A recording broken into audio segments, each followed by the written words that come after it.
This meeting was posted to the local media outlets by the clerk's office on the 4th day of September in accordance with the appropriate rules.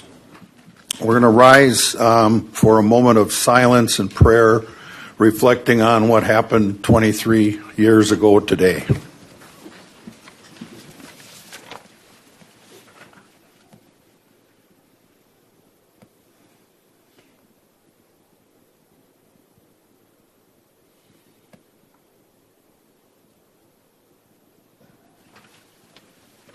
I pledge allegiance to the flag of the United States of America and to the republic for which it stands, one nation, under God, indivisible, with liberty and justice for all.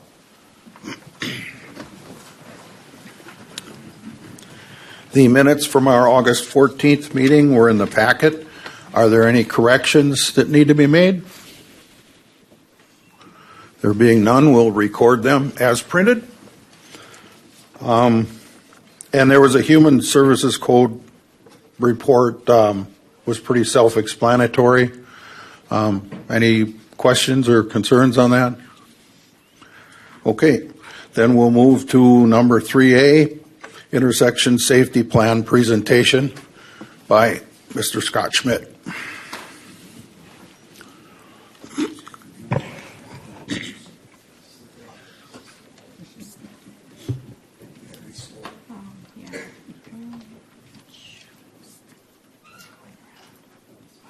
Sorry, Scott. Thank you, Mr. Chairman. We're pleased to present two of our latest plans to the county board tonight, the first being the intersection safety plan.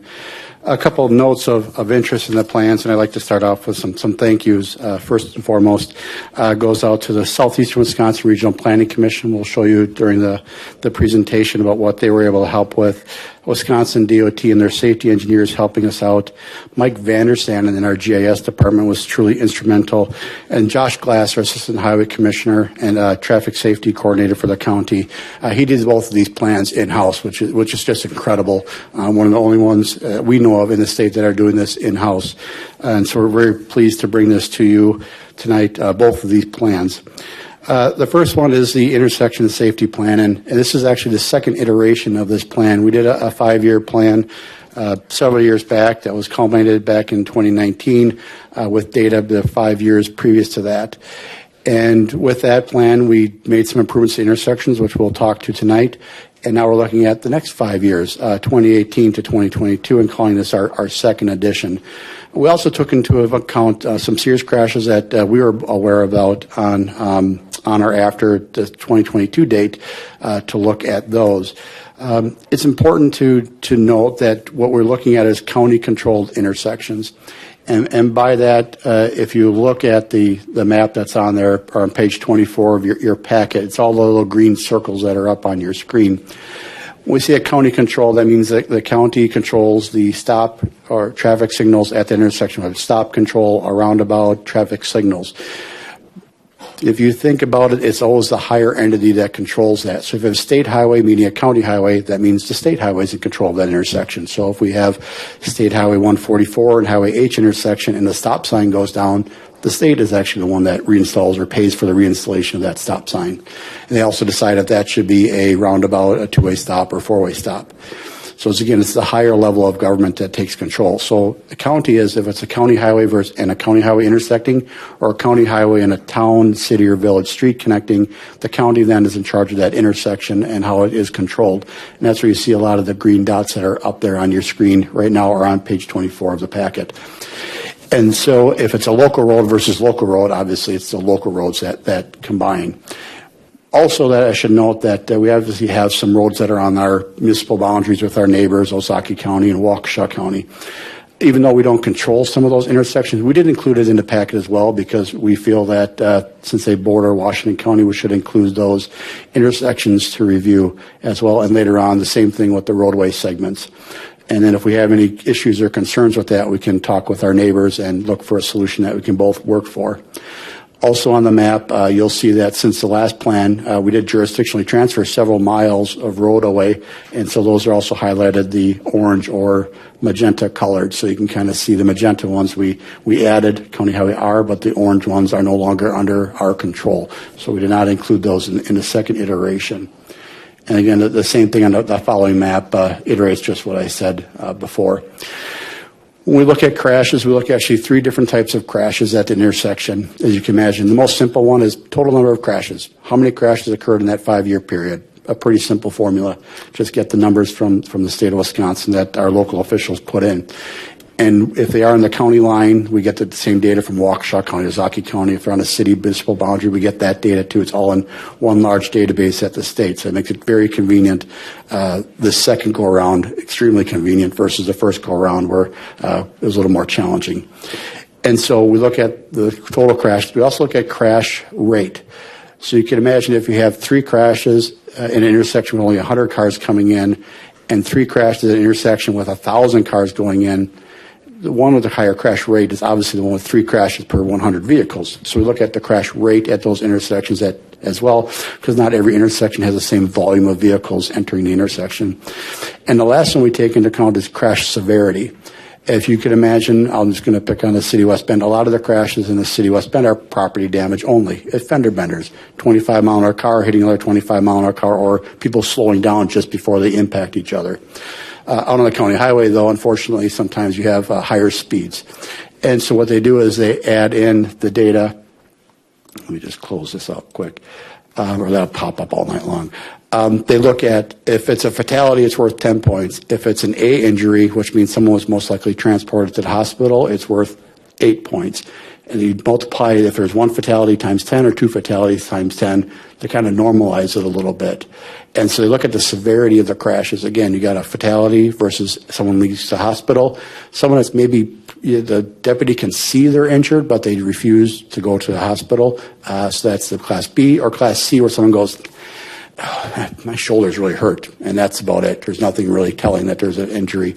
And, of course, property damage only. So that's part of the formulas that you see in there, and I'm not going to go through them in great depth, but you'll see it's 10 for fatality, 8 for the incapacitating or going to the hospital, 4 for most likely have an injury, 2 that it's possible injury, and 1 for property damage only. What you're trying to do there is really see how severe are those crashes at that particular intersection. And then what Josh did was to look at the top 5 of each of those categories and actually dive in deep on those intersections and really do a complete look at it, and with SewerPAC's help, mapped out how those crashes were happening, what was maybe contributing factors at those intersections. So I'm going to go ahead and try to get to one right now, one of the intersections.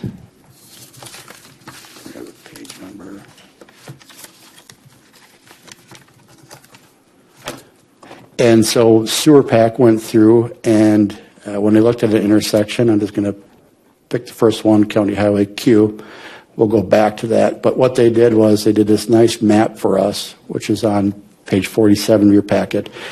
And that shows all the crashes that occurred in that 5-year pattern, 5-year timeline, and how they happened. So you can see and I'll try to mouse my screen, the ones in the lower right-hand corner were people trying to make a right-hand turn that got rear-ended. So you can see that, or coming through the intersection and got rear-ended, or they were crossing in the middle of an intersection and kind of came in on an angle crash. So that data is truly helpful to map that out to see where those crashes are happening. And SewerPAC, our Regional Planning Commission, did that. And on the next page, you'll see they actually mapped it out. So crash number 1 was in January of 2020. It was a 2:10 in the afternoon. It was an angle crash. It was a B severity. Again, probably nobody going to the hospital, a little bit more, and someone disregarded traffic control. But you can see down below they also have inattentive driving, following too close, rain, weather. If alcohol was a factor, that would be listed as well. So that's a lot of great data, and there's a lot of that same report is in there for every one of the intersections that we've gone through. And now to make you even a little bit more dizzy, there's a nice spreadsheet up on the top, because we can't do a nice report without a good spreadsheet. And this shows the 2013 to 2017, how that intersection reacted back then. And then now in 2018 and 22, and after our modifications, how's that going? And so if you look at the first column, there's 73 crashes back in 13 to 17 and 83 crashes. So you're thinking, wow, crash rate must have went up because there's that many more crashes, 10 more crashes in that 5-year period.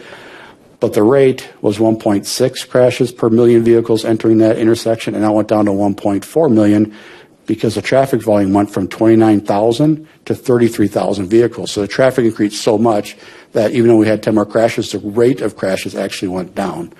And then we also look at the severity. So each of those intersections, we look at the total crashes, severity, and that went up a little bit, but was still ranked 37th amongst all of our county highways. So it was important that we look at all that data, what happened before, what happened now, and then grabbing all that data, what else should we do at that intersection to try to make it more safe? And so you'll see that we have potential remedies listed in there. Later on, we also have a nice spreadsheet of potential costs that go along with that. We are not asking for any funding tonight. One of the things we looked at that, again, that right-hand turn, this was beforehand. It was very wide. People didn't really know where they were going to go, so we actually painted that in 2019 and actually had it more of an angle so people would come there more of a 90-degree angle and see the traffic coming. And we'll see, I got to see where that is down below, and how impactful that actually was to that intersection. That's actually up here. That for 2018 to 2019, we averaged about 6 crashes per year. After we did that improvement, that 3.5 years since we've done that improvement, they've only been averaging 2.29 crashes, or a 62% decrease in that particular traffic movement. So we're very successful with that regard. We were looking at we replaced some concrete panels, some more painting to do the other directions. Definitely working with the local municipalities who actually own those traffic signals. If you're not familiar down there, the traffic signals don't line up right over the lane of traffic. And so one thing we would like to do is, you can see on the far right, that traffic signal is actually over the turn lane, not over the 2 lanes of traffic going through on Highway Q. So if someone's not paying attention and looking down, they look up, there's no traffic signal right above them. I believe the City of West Bend is looking at doing some modifications to some of their lights and making sure that they have that too, if I'm not mistaken. So that is one thing that we'd be looking at and working with our most local municipalities. So we got a lot of information and data that we'd be looking at doing for them, for that intersection. And what we have is a nice intersection safety summary on Appendix E. Again, I'm not going to go through all the intersections. They're all very similar setup, exactly set up the same. But this kind of highlights where those intersections are, where they're ranked 1, 2, 3, 4, with crash rate, total crashes, and then severity, and then on to, rate, and then severity. So you can kind of get a feel for those. And then we also have another Appendix F after that, 128 page, 129. Oh, I must not have done it correctly. But there's another one page after that, right before it is, excuse me, about what we've done in the past. And I think this Appendix F is one of the most important parts of this document, and shows just all the improvements we have made in the last 5 years to intersections, and just how well those improvements have worked out. The first one, converting an intersection to a roundabout. Again, since we did that, not having one crash since we put the roundabout in, as you can imagine, it was a high amount of crashes, ranked 4 in total crashes, and now we're down to 0. It's pretty impressive. We also had the same thing on Highway K and Turtle Road, another roundabout on Highway C, intersection realignment when we redid Highway C. So you can see a lot of the improvements that we made through the years, putting a 2-way stop to a 4-way stop and M and F intersection, have really worked out, and trying to spend as little money as possible to make the biggest bang for our buck. And so you also see there's a appendix in there about the costs of potential improvements. And if we feel the need as the next CIP process, we'll be bringing those to the board at that time for potential improvements. So we're very proud of this work that we've done for the county. And I think a couple of the takeaways are, one is that you're now aware of this document. So if you have a constituent that has an issue or concern, certainly they're willing to bring that forward.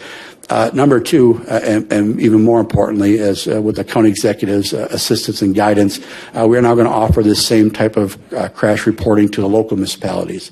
So if a local town, city, or village wants us to do this, we'll be doing that for them.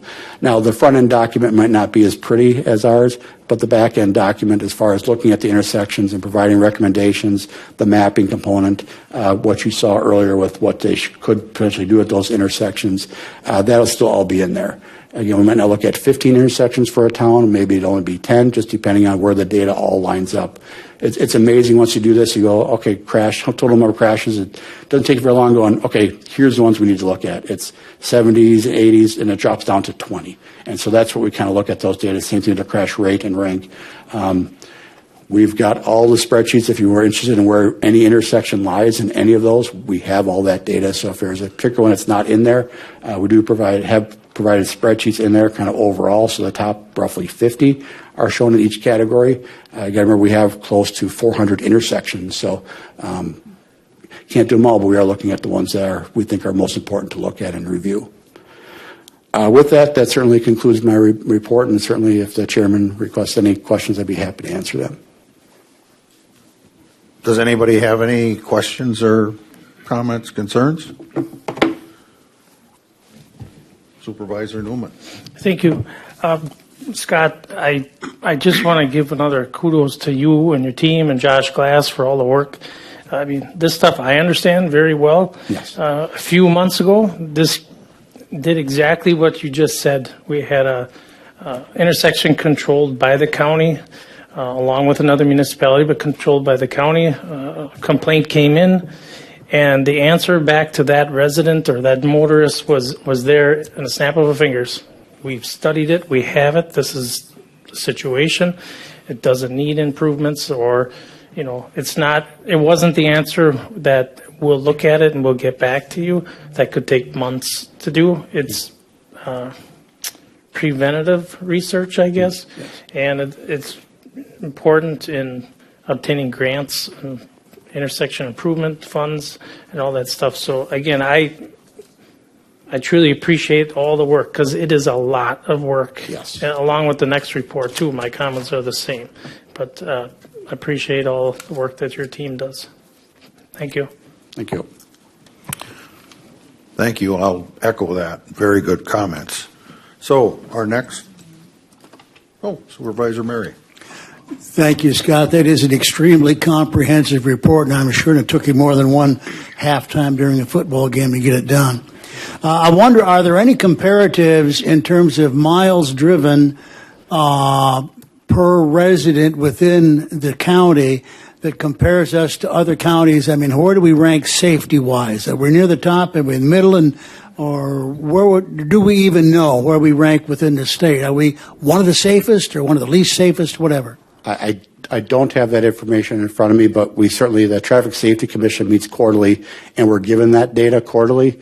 It's certainly something I could bring back to the board if you're so desirable. So we do have that data. We do have a Traffic Safety Commission that meets quarterly, that is made up of staff and local officials and the general public, as well as on that committee, the sheriff. So that is data that we have available to us. I just don't have it right in front of me today. I think that'd be an interesting statistic to have, particularly as we sell the county as a potential residence for people. Say, hey, we're in the top 5, 10, 15, or whatever it is in terms of automotive safety and driving safety within the state. That'd be appreciated. Thank you. Anyone else need to speak? Supervisor Kelling. So Doug kind of brought it up. So speaking of grants, now that we have this information done and the legwork done, is there possibility for grants to cut some of the costs on some of this stuff that we'd like to do? Absolutely. One of the major grants that are out there is called the Highway Safety Improvement Program. that roundabout that you saw on Q and Hillside was paid for out of that program. One of the better benefits of that program is not only does it impact safety, it's a 90-10 split. 90% paid by the federal government through the state of Wisconsin and 10% local. So I know that I believe the city of West Bend's taking advantage of that same program as well. So this is one of those leading cursors where we can get the data, have the data, and going, now we can go to apply for that funding to the state of Wisconsin. I usually have 2 applications in a year that we can do. So it's one of those funds that we definitely are always aggressively looking at doing and applying for. And I was happy to see West Bend take advantage of that, and they're doing some pretty major intersections there, and a lot of major work too. So when I saw that, I just thought that that's something that I would certainly be very happy to see done in Washington County in the intersections that we control. Certainly, there's a lot of crashes out there, and I think we can make it much safer. So thank you. Anyone else wish to speak? There being none, we'll have Scott move on to the roadway safety plan presentation. Thank you, Mr. Chairman. This plan was done, and again, with the guidance of the county executive in his vision of, well, we looked at the intersections, why don't we look at the areas between the intersections, and we're really appreciative of that. And so this plan takes everything, intersection we define as 250 feet from the intersection is the intersection. Any crash beyond that is a roadway segment, and that's what we looked at doing. The tougher part with the roadway segment is every segment's a little different length. And so we actually had to normalize that data. You can imagine sometime between one intersection, another intersection might be a half mile. Sometimes it might only be 500 feet.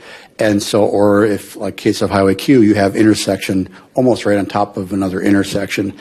And so we had to normalize that data. So we did that. And again, we're very thankful for SewerPAC's help as well as the GIS department's help, Mike Vandersen, and helping with this report. Couldn't have done it without them. The other thing that we did not include in the rural segments, and this is all the other county highways out there, we did not include deer crashes. We don't believe that there's a whole lot that the county highway department can do for deer crashes. Certainly we can put up a sign and cross your fingers that they cross where the sign is. But if you're in Washington County and have lived here long enough, you know that deer are everywhere. They're in our cities. They're out in the county rural roadway. You should always be looking out for deer in Washington County. So we did not include those crashes because that's one thing that we don't think we would have a whole lot of impact over. But on page 151 of your packet are the roadway segments. And again, we looked at them for total number of crashes in those segments, crash severity, and crash rate. And so you'll see those segments are definitely scattered throughout the county. So you'll see that the different colors depict which ones those are. So walk you through one of those segments real quickly, page 154. Again, you'll see a very similar setup to what you saw before. We looked at a definitely stretch of roadway. This first one in there was for a total number of crashes, which was, again, normalized for that segment of roadway. It's on County Highway K, just south of State Highway 60 in the city of Hartford. If you're familiar, there's a Quick Trip at that corner, at the southwest corner. McDonald's is at the northeast corner, and Cherry Auto in the southeast corner. I believe is still there. And so, again, where we looked at that intersection, the Regional Planning Commission, again, did their magic and mapped out where those crashes all happened. And unsurprisingly, they did happen all near the Quick Trip entrance. You can imagine if everyone's been to a Quick Trip, and most of you probably have, they're quite popular in the state. And so with all that traffic volume that's coming out of there, we looked at that. Surprisingly, people going literally the other way down the hill, not a crash there in that 5-year window. And so we're looking at how can we make improvements to that particular stretch of roadway. And when you look down at the lower right-hand corner, far right-hand corner, you'll see that 2 involved of the 6 involved a teen driver. And you got snow and wet and road conditions as well. One thing we look at too, you don't believe it, is even time of day on the intersections. Are they looking into the sun? Are they looking away to the sun? Is there something that happens as well? And so we look at this intersection and say, okay, what can we do to potentially improve that? We had a resurfacing potentially coming. It's not in the capital improvement plan yet. That's in a 5-year window, but is coming. Could potentially improve some traction in those wet conditions. But if you've been there, one of the bigger things is there's a concrete raised median island right there, and not a lot of paint delineating where people should be going and how they should get there. So this was nice and eye-opening for us, going, well, maybe if we remove that middle raised island, people might not know they can get into there for a turn lane, bypass around there to someone, if there's a crash, they can easily go into there. They might, instead of ramming into someone, they might be able to go around them, for instance. And we work with Quick Trip to make sure that their exit is properly signed with stop signs and any pavement markings that they might need as well. So we'll work with them, and so this is just one example of one of the roadway segments. And like I said, we have 14 others that we've looked at, and to see what we could potentially do for those road projects. And then, of course, down near the end of that, we have, before that, we have the funding component, what we could do for funding. Again, not asking for funding this evening, but at some point, what funding might be needed for some of these safety improvements, and where that funding might be coming from. And so again, it's one of those where we're not aware of any other county highway department doing this in the state of Wisconsin.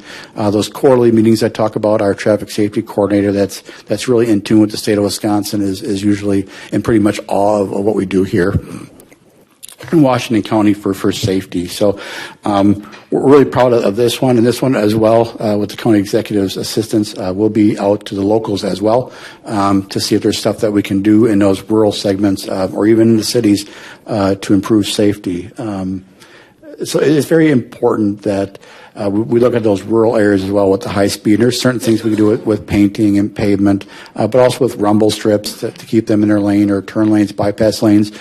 Any road construction project we do, the first thing Josh and I do is look down and look at crash reports for that stretch of roadway and what we could or couldn't do. And you'll see that in these segments, and we're really proud of that. Only a few of these happened actually in curves. We only had 2 areas of curves, one up on XX, one down on Highway Q. Back in late 2018, 2019, we were proactively and actually had a firm come in there and do what's called a ball bank test. And they drove every curve on the county highway system and said, what should that advisory speed be, and should they have those chevron signs at those, and what should those spacings be? And I think because we did that, we did see a lot of crashes at those curves beforehand, not just those in particular, but by doing that, we vastly, as you can see from this report, reduce those crashes in the county. That was about $20,000 that the Public Works Committee at that time approved for that project. We partnered with Dodge County to get a lower rate on that as well. So something we're proud about that. We're very proactive, I believe, looking at different intersections in our county and the roadways as well to see if there's any improvements we can do before we reconstruct them or repave them in the county. So with that concludes my reports on both the intersection and the roadway safety analysis plans, Mr. Chairman. So as Scott says, now it's grill time. Does anybody have any questions or comments? Supervisor Vospalik. I just say part of Public Works, we got a more in-depth view at these here. There's so much more information, and it really is. I think it's really helpful, and it's a blessing that we're able to see all this. But we went through road surfaces, different road surfaces, signage. Just there's so much there. Just thank you again for you and your team for putting this together, because I think it really is critical to see where the issues are, where the problems are, what can we do, and to have something like this in front of us. Well, thank you. You're welcome. Thank you. Supervisor Schwab. Thank you, Mr. Chairman. And thank you for your report, Mr. Schmidt. Appreciate it. And again, it is very thorough. But one thing I noticed as we're looking at both the crashes and the roadway report, when you look at the causes, the greatest majority are operator error, right? So I appreciate the material changes that we can make to surfaces and signage and painting. That's all important. But the bottom line is it's all how we drive. And so, yes, sir. If I could to that, and maybe I should have mentioned this, I apologize. One thing we do is Josh Glass actually goes to the local schools and actually goes into there and what's their driver's ed training and talks to them about just these issues, the crashes and work zone safety and stuff. So that's one of our outreach to the newer generation of drivers that we're trying to impact them, to get them being aware of some of this stuff. intersections can be dangerous. I taught my kids, right, that just because you have a stop sign or they have a stop sign doesn't mean they're going to stop. You better look.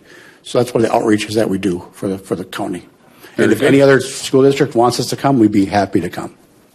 Thank you for pointing that out. Appreciate it. Anyone else have comment? There being none, we'll move on to the next agenda item, which is Resolution 23 to discontinue excess right-of-way and authorize sale to adjoining landowners. I believe this is also you, Scott? Yes, some of the board members might recall an issue we had with a 980 sighting several years back. One of the things that came out of there was to look at our quote-unquote excess right-of-way along county highways and try to make sure we're disposing of that. Number one is for that particular reason, but number two is to get it back in the tax roll. If we don't need it, why would we keep maintaining it or even having it in the public? So what we're bringing forward, we have done several of these in the past. You'll see several more coming. We're working on a more comprehensive report with our GIS department once again to map out all those areas, so you'll have a good feel for what's going to be coming over the next 5 years. When you do sell it to the adjoining property owner, you also need a willing buyer. And so we're very thankful and grateful that these owners have stepped up and worked together with the Washington County Highway Department in partnership. This is not us strong-arming them or begging them or anything like that. It's really working together to explain the situation and look at that roadway. So we make sure we look at our future plans. That's why we have a nice 2050 plan, which will be looking at making it 2060 to make sure that we're not giving right away now, not giving away, but selling it now, not just to buy it back 10 years from now or 20 years from now. So we're making sure we're keeping the correct amount of right away with us. And this board can anticipate several more of these coming over the course of the next year. Happy to discuss these in particular as well. May I have a motion and a second first on this? Supervisor Pridemore, Supervisor Schwab. Any comments? There being none, we'll vote electronically. This is a simple majority.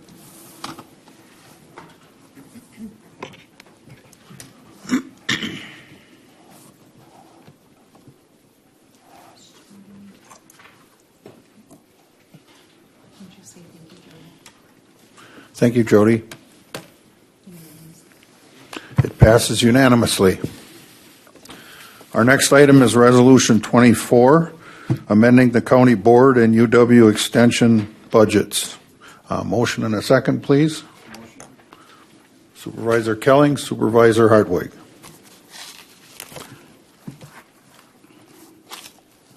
Do we need any explanation?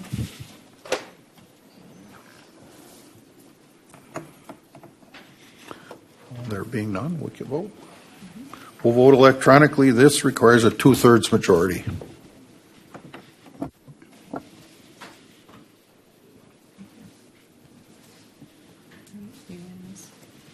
Passes unanimously.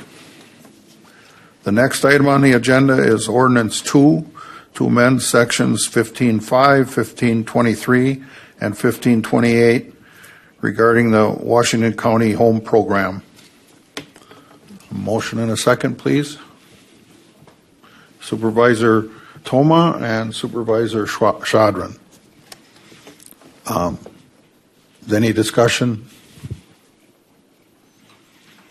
There being none, we'll vote electronically. This is also a simple majority vote.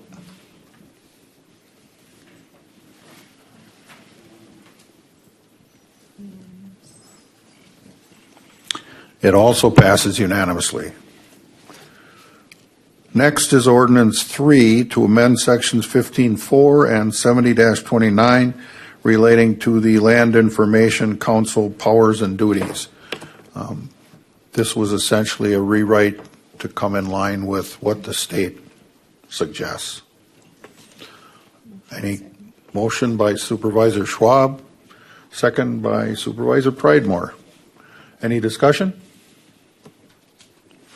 There being none, we'll vote electronically. This is also a majority vote.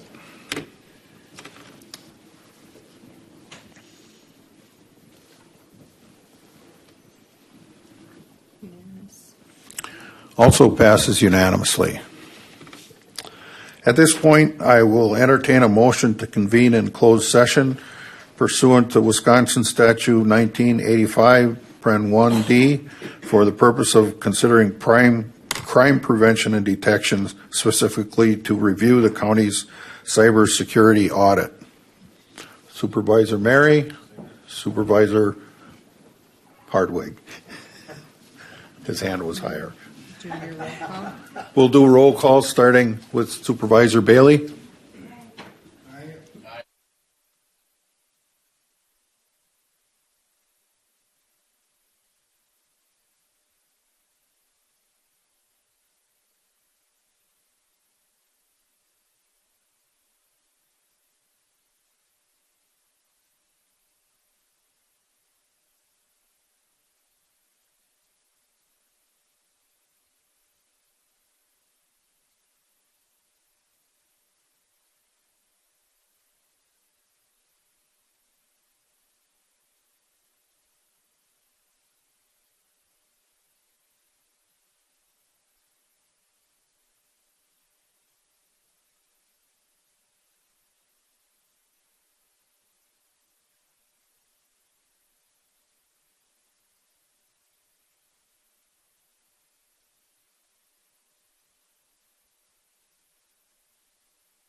So now that we're back in open session, we'll take up Resolution 25, IT Fund Balance Transfer for Information Technology Additional Staffing, Technology Security Position. Okay. Motion and a second, please. Supervisor Kelling, Supervisor Bossert. All right. So now I will get back to that question for you. So yes, part of as our IT shared services, we do offer the security aspect of that. We do have, when we work with these municipalities, we ask them to buy very specific equipment, very specific firewalls, and that gives us the ability to manage and look into their networks and stuff like that. So yes, that is part of, does that help answer that one?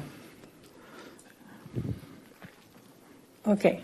Well, so then you must have to also monitor their staffing as well in all of these different places? So we do not do the monitoring. We do the systems. We'll supply them the systems. We can help them with recommendations on policy. But as far as some of those internal controls, that is, we'll give them the tools and give them the recommendation, but that is on them to carry those out. Okay, so if let's say Kewaskum has 10 employees and they all have a computer, do you monitor? Is that part of the monitoring that you do here? We do monitor their computers. Okay. We do monitor, I won't say we monitor their activity. Yeah. But we monitor their computers. So we do receive reports if their computers are missing updates or security patches. Okay. We do get that information.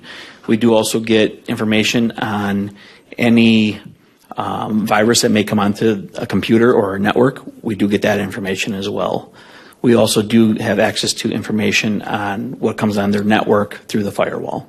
So are their computers, I mean, I got to tell you, it's a lot of work sometimes to get to all of the emails that we get. Mm-hmm. So do they have that same system that we see when we're looking at our computer, when they're looking at their emails? What do you mean by same system? So if when they're doing their emails, like in Kewaskum, mm-hmm. They have the same exact system that we look at here, we see on our computers, that as a supervisor? Oh, yes. Okay. Yes, they do. So okay. we recommend the same tools and same programs that we use here because that makes it easier to manage these IT shared services. And you make sure that's what they're using? Yes. Okay, so so they can't go outside of what you've recommended? Correct. Okay. Yep, or we won't support it. Okay. Supervisor Mary. Yes, sir. These services you're providing to these outside communities, is this part of our contract with you, or do you contact Kewaskum or Jackson or West Bend and say, yeah, we can do this for you, but this is what the fee is going to be, has to be a separate contract? Is that part of what we're paying you for, or is that in addition to? So they pay for their own services. The IT shared services is our manpower to manage it. So that's through the shared revenue grant that we use. Any type of system like the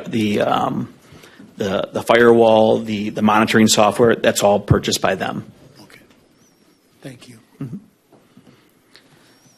Mm-hmm. So with this position, I'm asking, because we are taking on security, one, we have the recommendation, and a company or a county of our size really does call for a dedicated position to security. Some would argue that it'd probably be multiple positions. What I am looking to do is bring back this security position that I previously held before I was promoted to director, bring that back to Washington County, as well as this position would also oversee the security for these municipalities. So that would be under their responsibility, plus everything I did previously in that security role. And this person would oversee all security, HIPAA, CJIS. We just went through a CJIS audit, or I should say we're going through a CJIS audit, so this is part of that role. And when I say CJIS, that's criminal justice information. To fund this position, I would be looking to use the IT fund balance. We are an enterprise fund in IT, and we do have a fund balance that can cover the up to $170,000 for a couple months of this year and all of next year. And then with that, into the 26, 27, that would be part of the budgeting process for that position.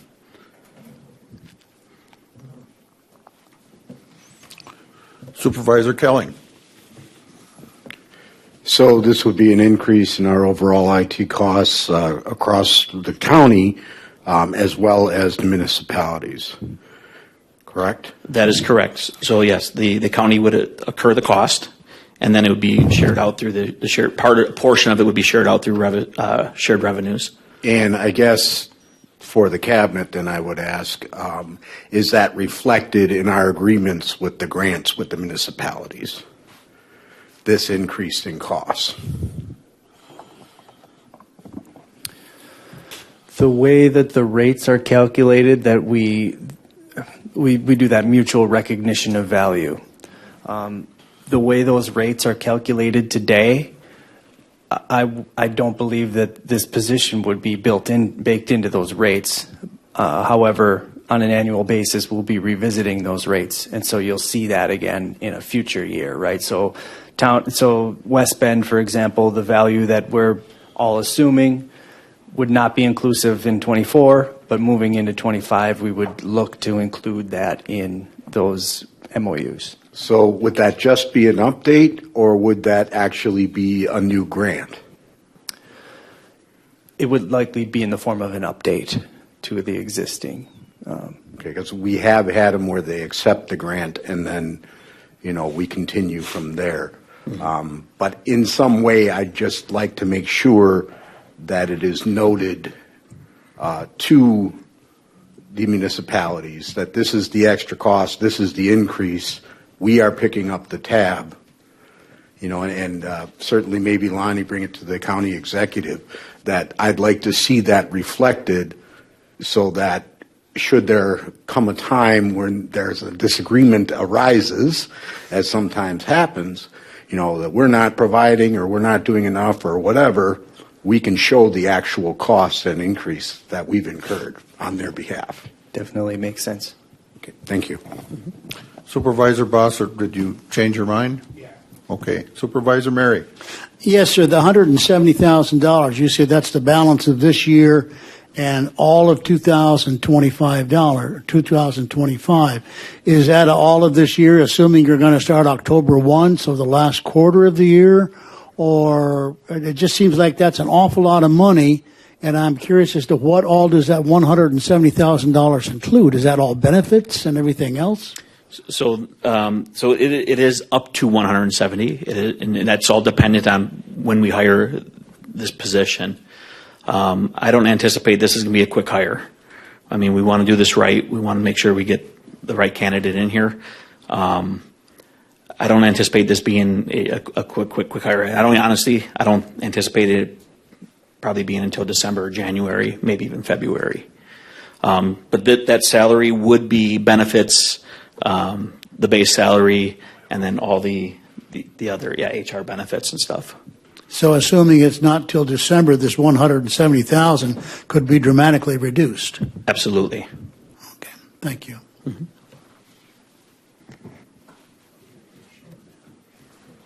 Anyone else wish to speak?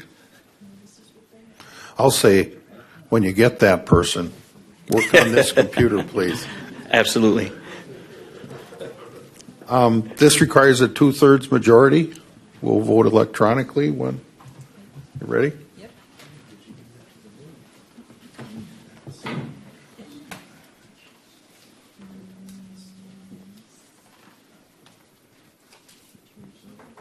Yeah. It's unanimous.